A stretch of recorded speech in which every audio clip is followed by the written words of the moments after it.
حدیث میں آتا ہے یقیناً تم اپنے رب کو دیکھو گے جس طرح سے تم آج چاندوی کے چاند کو دیکھتے ہو.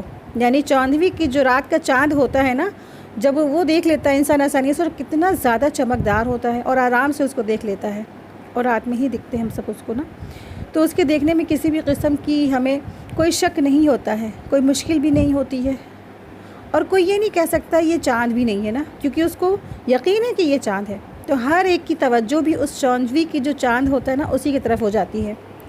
تو دراصل قیامت کے دن بھی انسان اللہ کے چہرے کی طرف دیکھے گا، ہر چیز کو وہ بھول جائے گا، ہر چیز سے انسان کی توجہ ہٹ جائے گی.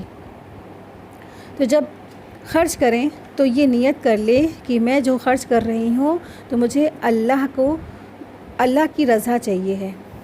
اللہ اس کے بدلے تو اپنا دیدار نصیب فرمانا. سب سے بڑا بدقسمت اور محروم وہ ہے جو اللہ کے دیدار سے محروم ہو جائے گا. وَمَا تُنْفِقُوا مِنْ خَيْرٍ يُوَفَّى إِلَيْكُمْ وَأَنْتُمْ لَا تُظْلَمُونَ. تو جو بھی تم خرچ کرو گے مال میں سے تمہیں پورا دے دیا جائے گا، ایک پائی بھی نہیں کم کیا جائے گا، اور صرف واپس ہی نہیں کیا جائے گا بلکہ کئی گنا بڑھا چڑھا کر کے تمہیں دے دیا جائے گا، اور تم ذرا برابر بھی ظلم نہیں کیے جاؤ گے، تمہارا حق نہ مارا جائے گا. آیت 273.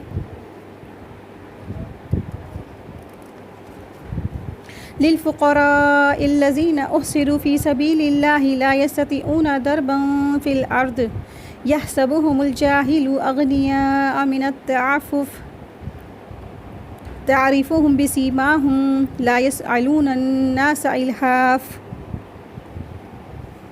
وما تنفقوا من خير فإن الله به عليم. یہ صدقات ان محتاجوں کے لیے ہیں جو اللہ کے راستے میں روکے گئے ہیں، زمین میں سفر نہیں کر سکتے، نہ واقف ہے، انہیں سوال سے بچنے کی وجہ سے مالدار سمجھتا ہے، تو انہیں ان کی علامت سے پہچان لوگے. وہ لوگوں سے لپٹ کر مانگتے نہیں ہیں، اور تم خیر میں سے جو خرچ کرو گے سو یقیناً اللہ تعالیٰ سے خوب جاننے والا ہے. تو یہاں اللہ کے راستے میں خرچ کرنے کی ترغیب کے بعد اب خاص طور پر ان لوگوں کا ذکر ہو رہا ہے جو سب سے زیادہ مدد اور مالی تعاون کے حقدار ہیں. اللہ تعالیٰ نے ان کی کچھ صفات یہاں بیان فرمائی ہے. یہ ساری صفات اصحاب صفہ میں پائی جاتی تھیں، اس لیے اس آیت کے سب سے پہلے مصداق وہی ہے. پھر قیامت تک جو لوگ بھی ان صفات کے حامل ہوں گے وہ سب سے زیادہ مالی تعاون کے حقدار ہوں گے.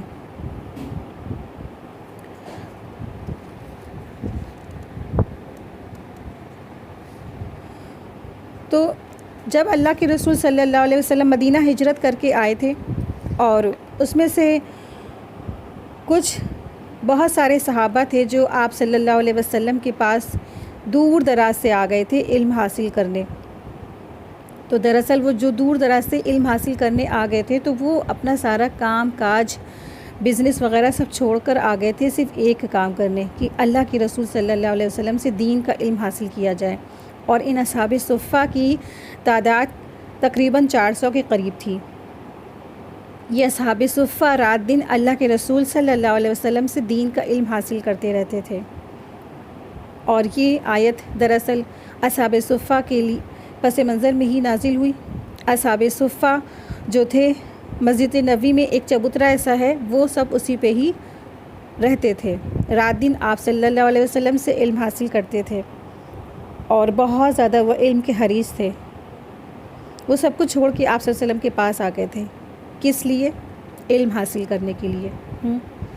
اور وہ اتنے زیادہ طالب علم تھے کہ بہت زیادہ انہوں نے اپنے آپ کو ڈیڈیکیٹ کر دیا تھا، ہر طرح سے اپنی جان اپنی مال سب کچھ لگا دیا تھا. سوتے نہیں تھے، کھاتے نہیں تھے، بھوکے رہتے تھے. بس ایک چیز ان کو سوار رہتی تھی کہ بس ان کو علم حاصل کرنا ہے. رسول اللہ صلی اللہ علیہ وسلم سے مجھے علم حاصل کرنا ہے، کیونکہ رسول اللہ صلی اللہ علیہ وسلم تو ہمیشہ نہیں دنیا میں بیٹھے رہتے نا. تو کچھ لوگ آئے، انہوں نے علم حاصل کیا، اور وہ بہت زیادہ علم والے ہوئے. انہی میں سے ایک صحابی تھے جنہیں ابو ہریرہ رضی اللہ عنہ کہا جاتا ہے. تو للفقراء الذین احصروا فی سبیل اللہ، خاص طور پر ان لوگوں کے لیے، ان محتاجوں کے لیے جو اللہ کے راستے میں گھیر لیے گئے ہیں، تو ان پر خرچ کرنے کو کہا جا رہا ہے. یعنی خرچ کرنے کی بہت سی جگہیں ہو سکتی ہیں، لیکن سب سے بہترین خرچ کہاں ہے؟ ان لوگوں پر خرچ کرنا ہے جو قید کر لیے گئے ہیں۔ تو احسروا جو الفاظ آیا ہے تو اس کے معنی ہیں قید کر لیے گئے ہیں۔ احسروا روک لیے گئے ہیں، قید کر لیے گئے ہیں، کس کام میں، کس چیز میں روک لیے گئے ہیں؟ فی سبیل اللہ، اللہ کے کام میں، یعنی جو اللہ کے دین میں اتنے مشغول ہو گئے کہ لا یستطیعون ضربا فی الارض، وہ زمین میں سفر کی استطاعت نہیں رکھتے، وہ زمین میں کام کاج کی استطاعت نہیں رکھتے، ان کے پاس وقت نہیں ہے کہ وہ بزنس وغیرہ کریں، اپنا مال تجارت کمائیں، کہیں جا نہیں سکتے ہیں۔ دین کی مشغولیت میں، دین کے کام میں مشغولیت کی وجہ سے وہ رات دن علم حاصل کرنے میں لگے رہتے ہیں، اور جس کی مثال دراصل کون ہے؟ اصحاب صفہ تھے۔ اصحاب صفہ سارے کام کاج چھوڑ کر کے مسلسل علم حاصل کر رہے تھے، اور جب جنگ میں جانے کی ضرورت پیش ہوتی تو نبی کریم صلی اللہ علیہ وسلم کے ساتھ جنگ میں بھی وہ جاتے تھے۔ ان اصحاب صفہ میں سے ایک شخصیت تھے جنہوں نے نبی صلی اللہ علیہ وسلم سے بہت زیادہ علم حاصل کیا تھا، اور وہ ابو ہریرہ رضی اللہ عنہ تھے۔ ابو ہریرہ اسلام لائے اور اصحاب صفہ میں شامل ہو گئے۔ بعض اوقات وہ اتنا مشغول ہوتے تھے کہ بھوک کی وجہ سے وہ بے ہوش ہو جاتے تھے، اور نبی صلی اللہ علیہ وسلم ان کو ہوش میں لاتے تھے۔ تو ان کو کوئی اور دوسرا کام نہیں تھا، یعنی علم حاصل کرنے کے علاوہ ان کو کوئی اور دوسرا کام نہیں تھا، کوئی چیز کی ان کو ہرس نہیں تھی، صرف اور صرف علم حاصل کرنا۔ اور ابو ہریرہ نے تقریباً 5000 حدیث زبانی یاد کر لی تھی، اور پھر ان کو آگے بھی پہنچایا، یعنی علم حدیث میں انہوں نے مہارت حاصل کی، اور پھر یہی نہیں، پھر یہاں تک کہ کوئی ان سے آگے بڑھ بھی نہیں سکا۔ حدیث کا علم حاصل کیا، اور حدیث کا علم حاصل کرنے کے ساتھ ساتھ انہوں نے کیا کیا؟ اس کو آگے بھی پہنچایا۔ تو حدیث حاصل کرنے اور روایت کرنے میں انہوں نے مہارت حاصل کی، اور یہ جو علم اتنا سارا جو سمیٹا انہوں نے کس قیمت پر، کہ ہر چیز سے جب انہوں نے کنارہ کشی کر لی نا، مستقل طور پر صرف اور صرف ایک ہی کام کیا، علم حاصل کیا۔ اور اگر وہ یہ نہ کرتے تو علم ہم تک نہیں پہنچ سکتا تھا۔ اگر وہ بھی ابو ہریرہ رضی اللہ عنہ بھی چلے جاتے اپنا بزنس کرنے، اپنا تجارت کرنے، اپنی گھر کے کام کاج کرنے، فیملی کا بوجھ برڈن، تو آج ہم تک یہ حدیثیں پہنچ پاتی نا۔ آپ دیکھیں سب سے زیادہ جو حدیثیں جو راوی ہوتے ہیں وہ ابو ہریرہ رضی اللہ عنہ ہوتے ہیں۔ صرف ابو ہریرہ ہی نہیں، ساتھ میں بہت سارے لوگ جو تھے اصحاب صفہ میں شامل تھے، جن کی بہت زیادہ کوششیں تھیں۔ ان اصحاب صفہ پر کون خرچ کرتا نا؟ ان پر مدینہ کے جو تجارت کرنے والے ہی ہیں، جن کے پاس جو ہے کھجور کے باغات اور باغانی وغیرہ، یہی سب یہ لوگ خرچ کرتے تھے۔ مسلمانوں کو اس بات کی تلقین بھی کی جا رہی ہے کہ اگر فی سبیل اللہ تم کو مال خرچ کرنا ہے نا، تو ان لوگوں پر خرچ کرو جو اللہ کے راستے میں گھرے ہوئے ہیں، وہ زمین پر چل پھر کر تجارت کے لیے یا جاب کے لیے، کام کاج کے لیے نہیں نکل سکتے ہیں۔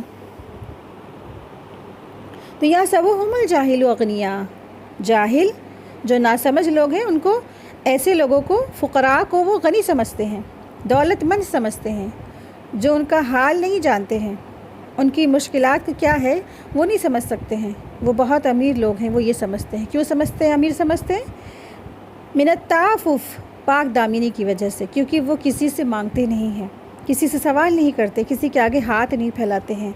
تعرفہم بسیماہم، کہ تم کیا کرو، تم ان کو ان کے چہروں سے پہچان لو، ان کی پیشانیوں سے پہچان لو، اور تم ان کی علامتوں سے پہچان لو۔ تمہیں پتہ چل جائے گا کہ ان کے چہرے پر بھوک کے اثرات ہیں یا جسم پر تنگی کے اثرات ہیں۔ تم دیکھ کر ان کو سمجھ جاؤ گے کہ واقعی میں یہ ضرورت مند ہے۔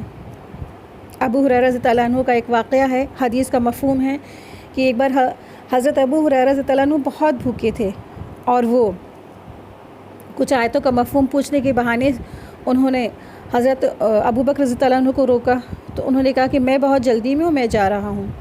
وہ نہیں رکے۔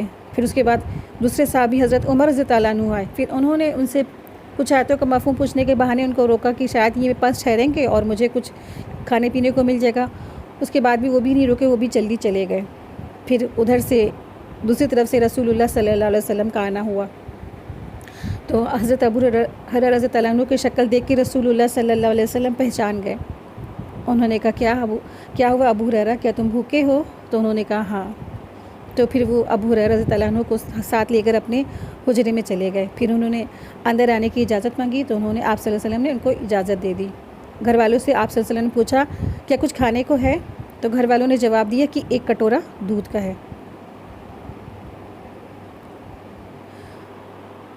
اس کے بعد آپ صلی اللہ علیہ وسلم نے ابو ہریرہ رضی اللہ عنہ سے کہا کہ تم جاؤ جتنے بھی اصحاب صفہ ہیں سب کو بلا لو یہاں پہ. تو حضرت ابو ہریرہ کہتے ہیں کہ میں یہ سوچنے لگا کہ 1 کٹورا پیالہ ہے اور میں اکیلا، اور اگر میں ہی اب مجھے ہی مل جاتا تو میرا ہی پیٹ بھر جاتا، لیکن آپ صلی اللہ علیہ وسلم نے تو 400 لوگوں کو اور بلا لیا. اب یہ 1 کٹورا پیالہ کون کون پیے گا، کس کا پیٹ بھر پائے گا نا. لیکن آپ صلی اللہ علیہ وسلم کا حکم تھا، وہ سب کو لائے. سارے اصحاب صفہ آ کے وہاں پہ بیٹھ گئے. پھر آپ صلی اللہ علیہ وسلم نے کہا ابو ہریرہ سے جاؤ یہ پیالے میں جو دودھ ہے نا اصحاب صفہ کو پلا دو. ایک شخص نے پیا اور انہوں نے خوب پیا، پھر بھی پیالے میں دودھ باقی رہا. پھر دوسرے شخص کو دیا گیا، ان کو بھی دیا گیا، انہوں نے بھی پیٹ بھر کے پیا، پھر بھی دودھ باقی رہا گیا. پھر تیسرے نے پیا اور خوب پیا، سیر ہو کے پیا، اور اس میں بھی دودھ باقی رہا. پھر سارے کے سارے 400 اصحاب صفہ نے دودھ پیا اور تب بھی اس پیالے میں دودھ باقی رہا. پھر اس کے بعد رسول اللہ صلی اللہ علیہ وسلم نے کہا ابو ہریرہ سے ابو ہریرہ پی لو دودھ. تو انہوں نے دودھ پیا. پھر آپ صلی اللہ علیہ وسلم نے کہا اور پیو، تو ابو ہریرہ نے اور پیا. پھر آپ صلی اللہ علیہ وسلم نے کہا اور پیو، تو ابو ہریرہ نے کہا یا رسول اللہ صلی اللہ علیہ وسلم میرا پیٹ بھر گیا، میں سیراب ہو گیا. پھر آپ صلی اللہ علیہ وسلم نے اس پیالے سے دودھ پی لیا. یہ تھا واقعہ. تو جو اصحاب صفہ تھے وہ بہت غریب ہوتے تھے، وہ ضرورت مند ہوتے تھے، تو ان کو سخت ضرورت ہوتی تھی. تو اللہ سبحانہ تعالیٰ نے ان سے کہا، لوگوں سے کہا، مدینہ والوں سے کہا، اور جو بھی اس دور میں تھے اور جو اس زمانے میں، آج کے زمانے میں اور قیامت تک کی جو بھی اس طریقے کے فقراء ہیں، ان کو آپ کیا کریں، ان کی پیشانیوں سے پہچان لیں، ان کی علامتوں سے آپ پہچان لیں. تو رسول اللہ صلی اللہ علیہ وسلم نے فرمایا مسکین وہ نہیں ہے جو چکر لگاتا رہتا ہے نا اور لوگوں سے 1 نوالا یا 2 نوالے اور 1 یا 2 کھجور اس کو دے دیتے ہیں. لوگوں سے وہ 1 2 لقمے کے لیے سوال کرتا ہے، لوگ اسے وہ دے بھی دیتے ہیں. لیکن صحابہ نے دریافت کیا اے رسول اللہ صلی اللہ علیہ وسلم پھر مسکین کون ہے؟ تو آپ صلی اللہ علیہ وسلم نے فرمایا مسکین تو وہ ہے جس کے پاس اس قدر مال نہ ہو کہ وہ اس کی ضرورت پوری کر دے، اور نہ اس کے بارے میں یہ خیال کیا جاتا ہو، اور نہ اس کے بارے میں یہ خیال کیا جاتا ہو کہ یہ فقیر ہے تاکہ اس پر صدقہ کیا جائے، اور نہ وہ لوگوں سے کچھ مانگ سکتا ہے لپٹ کر. تو یہ فقراء ہیں. یہ بخاری کی حدیث ہے. تعریفہم بسیماہم، تو انہیں ان کی علامت سے پہچان لے گا.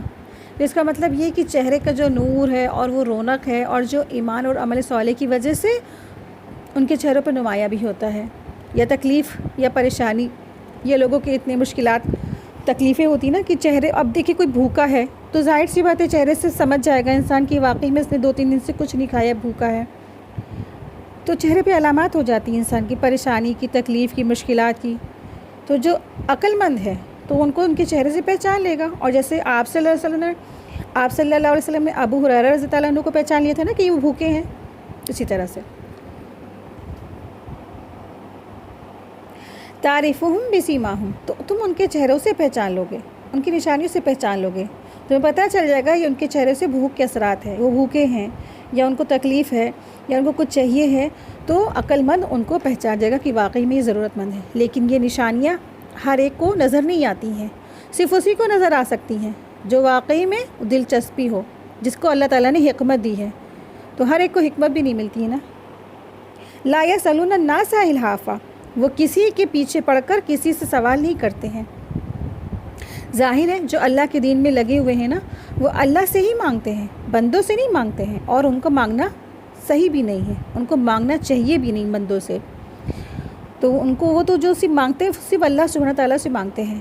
تو لحاف کیا ہے؟ لحف سے ہے، لام حافا سے ہے، اس کے معنی چمٹ کر مانگنے سے ہے. یہ شرم کے سبب سے لوگوں سے منہ پھوڑ کر مانگ نہیں سکتے ہیں، یہ دراصل لحاف سے ہے نا. یہ الحاف کیا ہے؟ لحاف سے ہے. لحاف کے معنی اوڑھنے کا کپڑا بھی ہوتا ہے. جیسے لحاف جاڑوں میں ہم سب لپیٹتے ہیں نا، اور وہ ہم سب اس میں لپٹ جاتے ہیں لحاف میں جب بہت جاڑا لگتا ہے. اسی طرح کچھ مانگنے والے بھی جو ہوتے ہیں وہ بھی اپنے جس سے مانگ رہے ہوتے ہیں اس سے بھی لپٹ جاتے ہیں. وما تنفقوا من خیر فإن اللہ بہ علیم. اور جو کچھ بھی تم خرچ کرو گے خیر اور بھلائی میں سے، مال میں سے کچھ بھی، اللہ اس کو جانتا ہے. یہاں پر ایک خاص گروہ پر خرچ کرنے کی بات کی جا رہی ہے جو عام فقراء، مسکین اور یتیموں میں سے نہیں ہیں. یعنی یہ عام فقراء جو ہم نے آیت نمبر 271 میں ہے پڑھا تھا، تو وہاں اللہ سبحانہ تعالیٰ نے فرمایا تھا. لیکن یہاں جو اس آیت میں ہے ایک خاص فقراء، خاص محتاج، خاص ضرورت مند کے بارے میں کہا جا رہا ہے کہ ان کے اوپر خرچ کرو. تو وہ کون ہیں؟ وہ کون لوگ ہیں؟ جو اللہ کے دین اور تبلیغ میں جہاد کرتے ہیں، جو اللہ کی راہ میں جد و جہد کرتے ہیں. ان کو بالکل بھی وقت نہیں ملتا کہ وہ اپنے لیے کما سکیں، اور مسلسل وہ کنٹینیوسلی وہ لگے رہتے ہیں، کام کر رہے ہیں، اللہ کا دین بلند کر رہے ہیں، اور وہ ہمیشہ اسی میں لگے رہتے ہیں. ان کے پاس اپنی دنیا کمانے کے لیے کوئی وقت نہیں ہوتا ہے.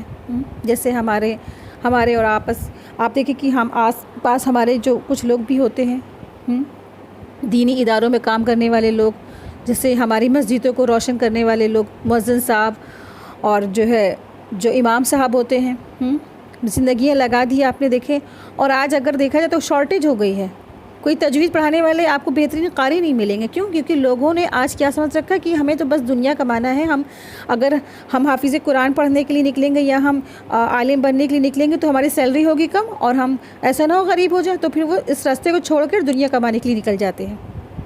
یا جو دنیا کمانے میں آگے نہیں بڑھ پاتے یا اس راستے پہ وہ فیل ہو جاتے، تو پھر وہ ایسے لوگ دین کی طرف آ جاتے ہیں. تو دین کے لیے چاہیے بہت زیادہ ذہین لوگ، بہت ٹیلنٹڈ لوگ چاہیے ہیں. اور جو پھر وہ اپنی سب کچھ دنیا قربان کر کے دین کے راستے پہ آتے ہیں، تو لوگوں کو بھی چاہیے، معاشرے کے مسلمانوں کو بھی چاہیے کہ وہ ان کو دیں، صدقات دیں. صدقات سے مراد یہ نہیں ہے کہ آپ زکوٰۃ دیں. صدقات سے مراد وہ ہے کہ آپ نفلی صدقات ان کے اوپر خرچ کریں. زکوٰۃ تو فرض ہے، لیکن نفلی صدقات کی بات کہی جا رہی ہے. تو ایسے لوگوں کو دینا چاہیے. ہمارے آس پڑوس میں، محلوں میں آپ لوگ چیک کریں کہ کوئی ضرورت مند تو نہیں ہے جو دیندار ہیں اور وہ دین کے کام کر رہے ہیں، لوگوں کو پڑھا رہے ہیں، لوگوں پہ دین کا ہمارے دین کو بلند کر رہے ہیں، دین کی دعوت سب کو دے رہے ہیں، تبلیغ کر رہے ہیں، اور ایسا تو نہیں وہ ضرورت مند ہے، ان کو کوئی چیز کی ضرورت ہے تو ان کو فوراً پورا کر کے دیں. آیت 274.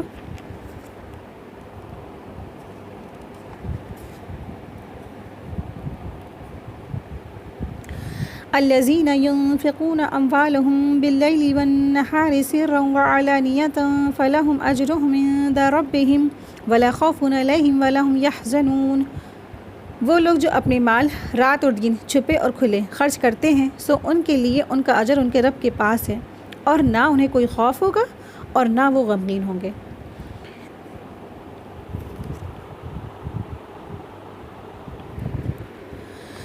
تو اللہ سبحانہ تعالیٰ کی رضا کی خاطر مال خرچ کرنے والوں کی تعریف کی گئی ہے، جو اس راہ میں رات اور دن تمام اوقات میں پوشیدہ اور ظاہر تمام حالت میں اپنا مال خرچ کرتے رہتے ہیں. یہاں انصاری انفاق کی آیات کا اختتام ہو رہا ہے، اور اختتام پر خلاصہ کر دیا گیا ہے. آغاز کہاں سے ہوتا ہے؟ یا ایھا الذین آمنوا انفقوا، کہ اے ایمان والو خرچ کرو. اور پھر یہاں ساری وضاحت کر دی گئی ہے، کیا کرو، کیسے کرو، کیا نہ کرو، کن کو دو، کن کو نہ دو. اور آخر میں فرمایا ایمان والے جب خرچ کرنے لگیں گے تو کیا فرمایا گیا ہے کہ وہ جو اس حکم پر عمل کرنے لگ گئے ہیں تو پھر ان کو ایسے لوگوں کو دے جنہیں بات سمجھ میں آ گئی ہے. اب وہ نہ رات دیکھتے ہیں نہ دن دیکھتے ہیں، نہ خفیہ دیکھتے ہیں نہ ظاہری دیکھتے ہیں، بلکہ ان کو جب بھی موقع ملتا ہے وہ اللہ کی راہ میں مال خرچ کرنے لگ جاتے ہیں.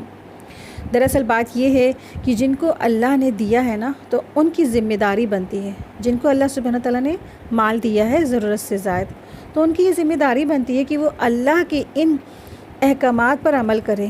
جہاں اللہ نے مال خرچ کرنے کو کہا ہے وہاں وہ مال خرچ کریں، اور عمل کرنے اور رات و دن نہیں دیکھیں. یعنی اللہ سبحانہ تعالیٰ نے جب ان کو مال دیا ہے تو وہ مال اسی حساب سے خرچ کرے جیسا اللہ نے ان کو حکم دیا ہے، اور پھر اس پر عمل کرتے ہوئے وہ رات اور دن کو نہیں دیکھیں گے کہ رات ہے ہم کیسے خرچ کریں یا دن ہم کیسے خرچ کریں۔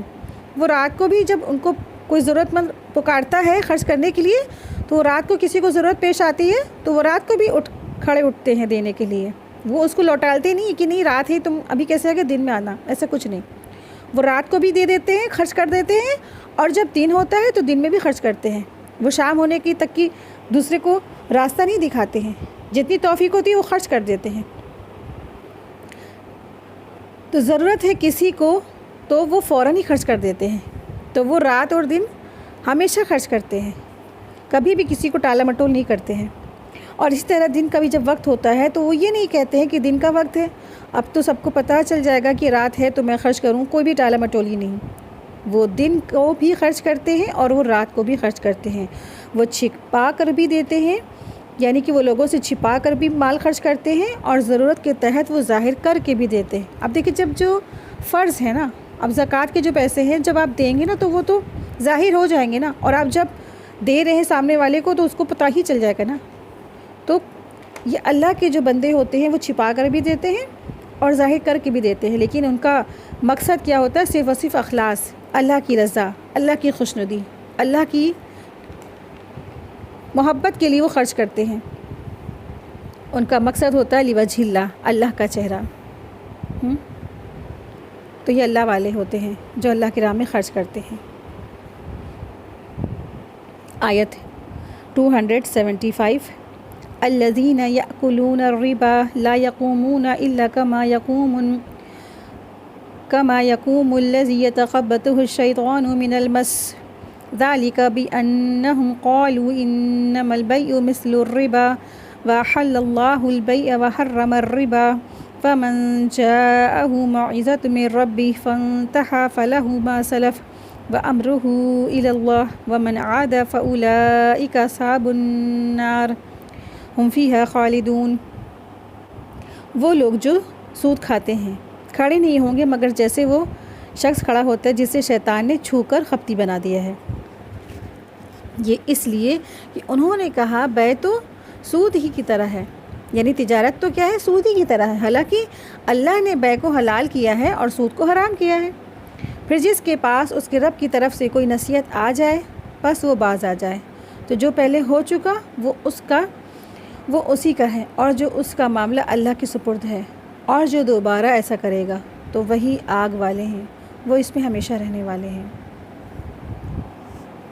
یہاں اللہ کی راہ میں خرچ کرنے والوں کے احوال کوائف، ان کے لیے اجر عظیم کا وعدہ اور ان کے گناہوں کی معافی کا ذکر ہو چکا ہے نا۔ تو اب یہاں سود لینے والوں اور جو لوگوں کا مال حرام طریقے سے کھانے والوں کا ذکر ہو رہا ہے، اور اس انجام سے بھی بیان کیا جا رہا ہے جو ان کو آخرت میں ملے گا، روز قیامت قبر سے نکلتے وقت ان کو کرنا پڑے گا۔ جس طرح وہ لوگ دنیا میں مال حرام طریقے سے کھاتے ہیں نا، اور لوگوں کو پریشان کر کے کھاتے ہیں نا سود ربا، تو برزخ میں بھی اور روز قیامت میں بھی وہ اپنی قبروں سے اس طرح اٹھیں گے جیسے انہیں شیطان نے چھو کر ان کو باولا کر دیا ہے۔ اور جیسے کسی کو جب جن یا بھوت سوار ہوتا ہے تو دیکھا ہوگا اس کے بال بکھرے، اس کے کپڑے پھٹے، اس کے اوپر کیسے پاگل پنے کا جیسا اس کا چہرہ ہو جاتا ہے نا، تو اس کے اوپر کسی جن بھوت نے اس کو چھو کر اس کو باولا کر دیا۔ تو وہ جو لوگ ایسے لوگ ہیں جو سود کھاتے تھے تو وہ قبروں سے اپنی ایسے اٹھیں گے، سال میں اٹھیں گے، کیونکہ دراصل کیا ہے یہاں پر اللہ سبحانہ تعالیٰ نے سود سے روکا ہے۔ سود اس آیت میں سود یا ربا کی حرمت کا بیان ہوا ہے۔ سود یا ربا، ربا رے بے واو سے ہے۔ ربا کا لفظی معنی ہوتا ہے بڑھنا یا زیادہ ہونا، اور اصطلاح میں ربا سے مراد وہ معین یا فکسڈ اضافہ ہے جو فکسڈ ریٹ کے مطابق اصل رقم سے زیادہ لیا جاتا ہے۔ اسی اضافے کا نام ربا ہے، یعنی بڑھی ہوئی رقم۔ حدیث میں بھی آتا ہے کہ ہر وہ قرض جو کھینچ لائے نفع وہ سود ہے۔ ربا یعنی وہ معین اضافہ ہوتا ہے جو ایک قرض دینے والا ایک مہلت کے عوض اپنے مقروض سے اپنی اصلی پر وصول کرتا ہے، یعنی قرض دینے پر واپسی کا اصل رقم کے ساتھ ایکسٹرا رقم کا یا فائدے کا ملنا، تو یہ ربا کہلاتا ہے۔ ربا سے اللہ سبحانہ تعالیٰ نے روکا ہے۔ ربا اور سود دراصل کیا ہے؟ بہت بڑا کبیرہ گناہ ہے۔ شرک کے بعد یہ ربا کیا ہے؟ بہت بڑا گناہ ہے۔ جندب رضی اللہ عنہ سے روایت ہے کہ رسول اللہ صلی اللہ علیہ وسلم نے خواب والی طویل حدیث میں بیان فرمایا، پھر ہم ایک نہر پر آئے اور وہ نہر خون کی طرح سرخ تھی اور اس نہر میں ایک آدمی تیر رہا تھا۔ نہر کے کنارے پر بھی ایک آدمی تھا جس نے اپنے پاس بہت سے پتھر جمع کر رکھے تھے۔ یہ تیرنے والا شخص تیر رہا تھا اور جب اس شخص کے پاس آتا جس نے اپنے پاس پتھر جمع کر رکھے تھے تو وہ اس کے منہ کو کھولتا اور اس میں ایک پتھر داخل کر دیتا۔ پھر اس کی تعبیر میں آپ صلی اللہ علیہ وسلم نے بتایا کہ اس سے مراد سود کھانے والا ہے۔ یہ بخاری کی حدیث ہے۔ تو اس سے پتہ چلتا ہے کہ جو لوگ دنیا میں سود کھاتے ہیں تو ان کا آخرت میں یہ انجام ہوگا کہ ان کو اس طریقے سے ان کو سزا دی جائے گی۔ اسی طرح سے ایک اور حدیث میں آتا ہے، سیدنا ابو ہریرہ رضی اللہ عنہ بیان کرتے ہیں کہ رسول اللہ صلی اللہ علیہ وسلم نے فرمایا، سود کے 70 درجے ہیں، ان میں سے سب سے کم درجے کا جو گناہ ہے اس قدر ہے کہ جیسے کوئی اپنی ماں سے زنا کرے۔ یہ ابن ماجہ کی حدیث 2274 ہے۔ اسی طرح سے ایک اور حدیث میں آتا ہے، سیدنا ابو ہریرہ رضی اللہ عنہ بیان کرتے ہیں کہ رسول اللہ صلی اللہ علیہ وسلم نے فرمایا، 7 ہلاک کر دینے والے گناہوں سے بچو۔ صحابہ رضی اللہ عنہ نے پوچھا کہ اے اللہ کے رسول وہ کون سے گناہ ہیں؟ تو آپ صلی اللہ علیہ وسلم نے فرمایا، اللہ کے ساتھ شرک کرنا، جادو کرنا، اللہ نے جس جان کو قتل کرنا حرام کر دیا ہے اس کو ناحق قتل کرنا، سود کھانا، یتیم کا مال کھانا، جنگ کے دن پیٹھ پھیرنا اور پاک دامن اور مومن اور غافل عورتوں پر تہمت لگانا۔ یہ بخاری کی حدیث تھی۔ اسی طرح سے ایک اور حدیث میں آتا ہے، سیدنا جابر رضی اللہ عنہ بیان کرتے ہیں کہ رسول اللہ صلی اللہ علیہ وسلم نے فرمایا، سود کھانے والے، سود دینے والے، سود لکھنے والے اور سود کی لین دین کے لیے گواہوں پر کیا ہے؟ لعنت ہے۔ آپ صلی اللہ علیہ وسلم نے فرمایا، اس گناہ میں وہ سب برابر ہیں، یعنی جس نے بھی یہ سب کام کیے اور سود کے بارے میں لکھا، سود کے لیے لیا، جس نے سود دیا اور پھر اس کو لکھنے والے اور پھر اس کو دینے والے، اس کو لینے والے، اس پہ گواہی کرنے والے، وہ سب پر کیا ہے؟ اسی کے جیسا گناہ ہے۔ آپ دیکھیں کہ جو انڈین جو ہم لوگ کے بینک ہے وہ پوری طرح اسی پہ ملوث ہیں، اسی لیے کہا جاتا ہے کہ بینک کی نوکری کیا ہے؟ جائز نہیں ہے۔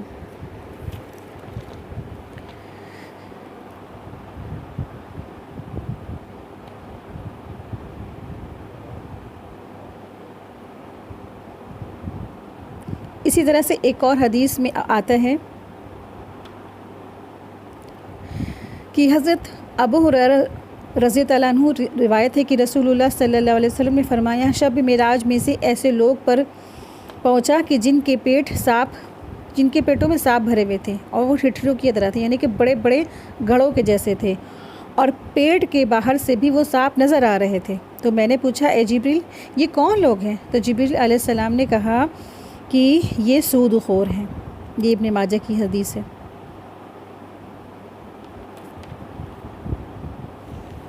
اور رسول اللہ صلی اللہ علیہ وسلم نے سود خور پر لعنت کی ہے اور سود خوری کو زنا سے بھی سخت قرار دیا ہے۔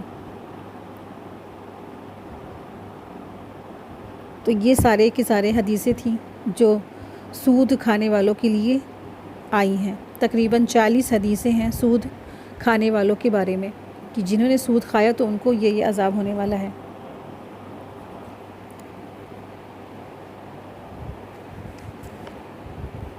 یتخبطہ الشیطان من المس، شیطان کا آدمی کو نقصان پہنچانا، خصوصاً اس کے دماغ پر حملہ کرنا، اور کئی آیات میں احادیث سے بھی ثابت ہے، مثلاً چونکہ مارنا یا غصہ دلانا یا بہکا کر حیران کر کے چھوڑ دینا، تکلیف یا بیماری میں مبتلا کر دینا یا بھلا دینا اور وسوسے ڈالنا وغیرہ۔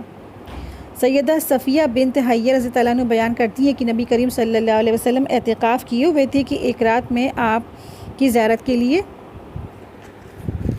کرنے کے لیے حاضر ہوئی تو آپ سے باتیں کی، پھر جب میں واپس جانے کے لیے اٹھی تو آپ بھی میرے ساتھ مجھے چھوڑنے کے لیے اٹھ کھڑے ہوئے۔ سیدہ صفیہ رضی اللہ عنہ کی رہائش ان دونوں سے سیدنا اسامہ بن زید رضی اللہ عنہ کے محلے میں تھی۔ راستے میں 2 انصاری گزرے جو انہوں نے نبی کریم صلی اللہ علیہ وسلم کو دیکھا تو تیز تیز قدموں سے چلنے لگے۔ نبی کریم صلی اللہ علیہ وسلم نے فرمایا، ٹھہرو، یہ صفیہ بنت حیہ ہے۔ وہ دونوں بولے، یا رسول اللہ صلی اللہ علیہ وسلم، سبحان اللہ۔ آپ نے فرمایا، یقیناً شیطان انسان کے اندر اس طرح گردش کرتا ہے جس طرح خون گردش کرتا ہے۔ مجھے یہ اندیشہ لاحق ہوا کہ کہیں وہ تمہارے دلوں میں کوئی برا خیال یا آپ نے یہ فرمایا کہ کوئی چیز نہ ڈال دے۔ یہ بخاری کی حدیث ہے۔ یعنی اس سے پتہ چلتا ہے کہ انسان کے رگوں میں شیطان خون بن کے گردش کرتا ہے۔ برے خیالات، گندی باتیں، بری سوچ، یہ سب کون لاتا ہے ہمارے دماغوں میں؟ شیطان لاتا ہے۔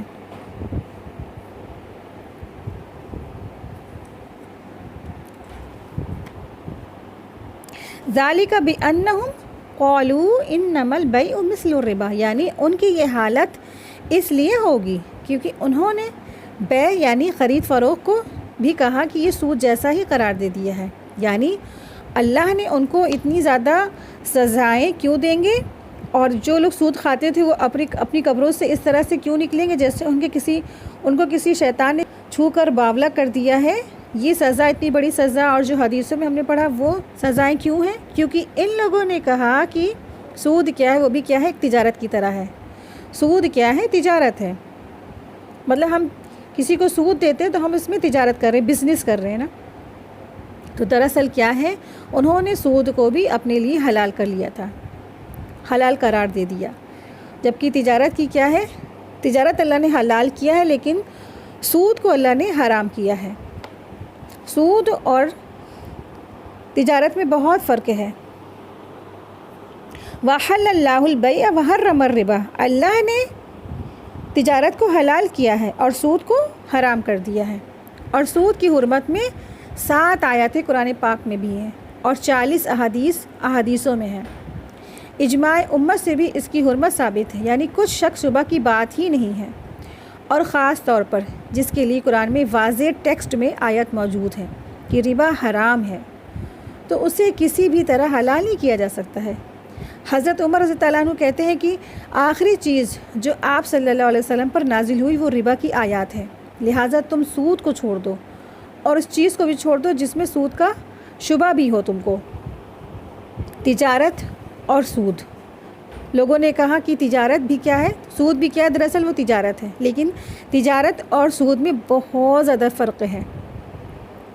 تجارت میں دراصل کیا ہے، پہلا ڈیفرنٹ کیا ہے، تجارت میں محنت لگتی ہے جبکہ سود میں محنت نہیں لگتی ہے۔ تجارت میں محنت لگتی ہے، پیسہ بھی لگتا ہے، سود میں صرف پیسہ لگتا ہے، محنت نہیں لگتی ہے۔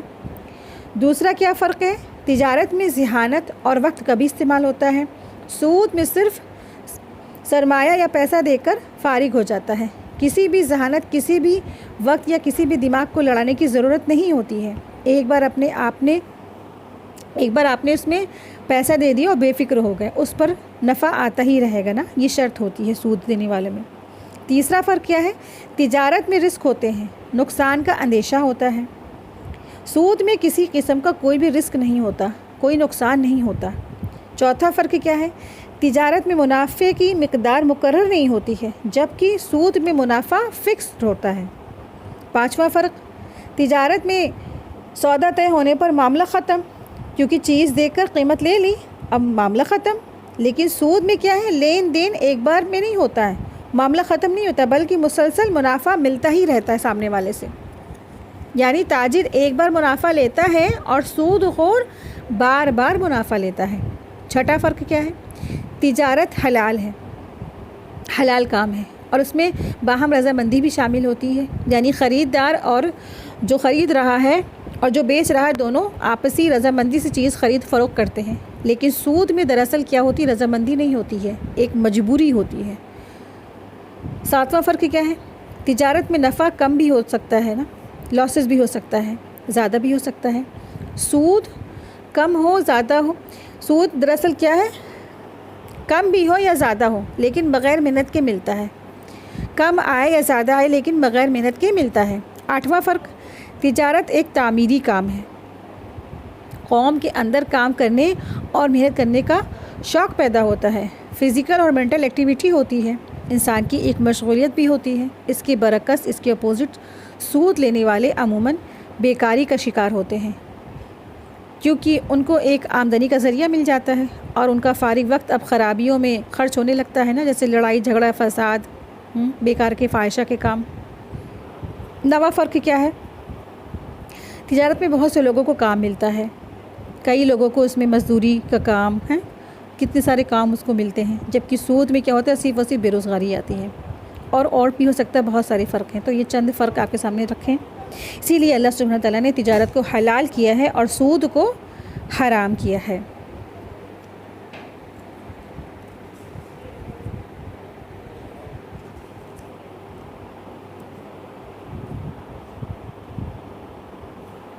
اور آج کل اگر ہم دیکھیں کہ جو سود ہم بچنا چاہتے ہیں لیکن سود سے انسان بچ نہیں پاتا ہے۔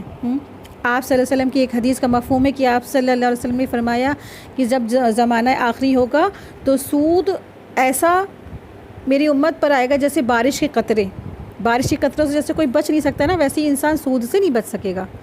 آج دیکھیں آپ کچھ بھی لے رہے ہیں، کچھ بھی کام کر رہے ہیں تو کہیں نہ کہیں آپ کے یہاں آپ کے مال میں سود ایڈ کر دیا جاتا ہے نا۔ تو لیکن جو مومن ہوتے ہیں، جو نالج والے ہوتے ہیں، وہ جان جاتے ہیں اور اس سے اپنا پیچھے چھڑاتے ہیں۔ اگر آپ بینکنگ میں تھوڑی سی بھی رقم ڈالیں گے تو 10-20 روپے یا 50 روپے وہ آپ کے پیسوں میں وہ ایڈ کر ہی دیں گے۔ تو بینکنگ میں اپنے پیسوں کو چیک کرتے رہیں کہ کیا آپ کے پیسوں میں یہ انٹرسٹ جوڑ رہے ہیں، اور انٹرسٹ کے پیسے نکال کے یا اس کے برابر قیمت نکال کے کسی اور کو دے بھی دیں، ضرورت مند کو۔ اور پھر آپ دیکھیں کہ آج ہوم لون کے نام پہ لوگ لیتے ہیں، مکان لینا ہے، مکان لے کے بنوانا ہے، اور پھر مکان لینے کے بہانے لون لے لیتے ہیں، اور پھر ایسا بھی نہیں کرتے کہ ایک نہیں کئی مکان لوگ لے لیتے ہیں قسطوں کے ذریعے، اور پھر اس کو رینٹ پہ اٹھا دیتے، اور رینٹ سے وہ اس کی ساری جو قسطیں ہوتی ہیں وہ بھرتے ہیں نا۔ پھر ہاؤسنگ اسکیم ہے، پھر بیمہ پالیسیز ہیں، پھر 10 سال دیا اور پھر باقی کے 10 سال کہتے ہیں اب ہم دیں گے، اور پھر آپ کو رقم وہ دے دیتے ہیں۔ پھر فکسڈ ڈپازٹ میں ہے، ایجوکیشن لون ہے نا، پھر اسی طرح سے لاٹری ہے، پھر انشورنس ہے، بہت ساری اس کی شکلیں ہو گئی ہیں آج سود کی۔ تو اگر ہمیں جو ہے یہ دراصل یہ سود کا جو کاروبار ہے نا، یہ ربا کا جو کاروبار ہے، پتہ ہے آپ کو کس نے پڑھایا ہے، کس نے اس کو پروموٹ کیا ہے؟ یہ بنی اسرائیل ہیں، یہ یہودی ہیں، ان کا پورا کاروبار سود کا ہی ہے۔ بنی اسرائیل نے ہی یہ سارا کا سارا مکڑ جال پھیلا رکھا ہے۔ تو ہمیں ضرورت ہے کیا ہے کہ ہم بہت زیادہ اس سود سے بچیں۔ اگر ہم بنی اسرائیل کی جو ہے یہود کی ریڑھ کی ہڈی توڑنا چاہتے ہیں، ان کی کمر توڑنا چاہتے ہیں، تو ہم اپنے آپ کو سود سے بچائیں۔ سود سے بچ کر ہی ہم اللہ کے احکامات کو بجا لا سکتے ہیں۔ اور اللہ سبحانہ تعالیٰ فرما رہے فمن جاءہ موعظۃ من ربہ فانتہی فلہ ما سلف، تو جس کے پاس اللہ کی نصیحت آ گئی، اس کی رب کی طرف سے نصیحت آ گئی تو وہ رک گیا، تو لیکن جو پہلے ہو چکا وہ ہو چکا، تو پھر کیا کرنا ہے انسان؟ توبہ کر لے۔ اس نے انجانے میں کوئی بات کری، کوئی ایسا کام اس سے گزر چکا، یعنی سود کی حرمت کا حکم آنے کے بعد جو سود خور باز آ جائے تو پہلے جو سود لے چکا ہے تو اس کا مطالبہ اس سے نہیں کیا جائے گا، یا جو سود کے کام میں پھنسا ہوا ہے اس سے وہ باہر نکل آئے۔ البتہ اس کا معاملہ تو صرف اللہ کے سپرد ہے کہ وہ اس سے آئندہ طرز عمل اور وہ ندامت اور توبہ کر لے، اس سے پھر وہ اس کا معاملہ اللہ کے حوالے ہے۔ یعنی کسی نے سود کھا لیا اور اب اس کو معلوم ہوا تو اپنا کیا کر لے، معاملہ درست کر لے، سود کی مکڑ جال سے باہر آ جائے اور پوری قیمت دے دلا کے اس ہوم قسط اور فکس ڈپازٹ اور ہائزم اسکیم سے باہر آ جائے۔ جو پہلے ہو چکا سو ہو چکا۔ جب دین آ گیا، علم آ گیا تو اپنی توبہ کر کے اللہ کی طرف لوٹ آئے، پلٹ آئے، توبہ کر لے، تو پھر کیا ہے، اللہ سبحانہ تعالیٰ سے امید ہے کہ اللہ سبحانہ تعالیٰ معاف فرما دیں گے۔ لیکن جس کو معلوم ہونے کے بعد اس کا عمل نہیں سدھرتا ہے تو پھر کیا ہے، پھر اللہ ہی کے معاملہ ہے، اس کے ہاتھ میں، اللہ کے ہاتھ میں پھر اس کا معاملہ ہے۔ وَأَمْرُهُ إِلَى اللَّهِ، اور یہ حکم ہے اللہ کی طرف سے۔ وَمَنْ أَعْدَى فَأُولَٰئِكَ أَصْحَابُ النَّارِ هُمْ فِيهَا خَالِدُونَ، تو جو کوئی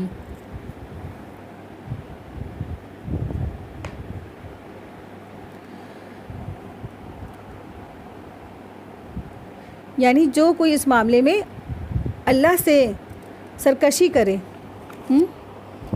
اللہ سے ذاتی کرے، یعنی کہ وہ سود نہ چھوڑے، علم آنے کے بعد وہ سود نہ چھوڑے، علم آنے کے بعد بھی وہ سود لیتا ہی رہے، جس نے اللہ سے سرکشی کی، جس نے اللہ کی بات نہیں مانی، تو پھر کیا یہی لوگ آگ والے ہیں اور وہ اس میں ہمیشہ رہیں گے۔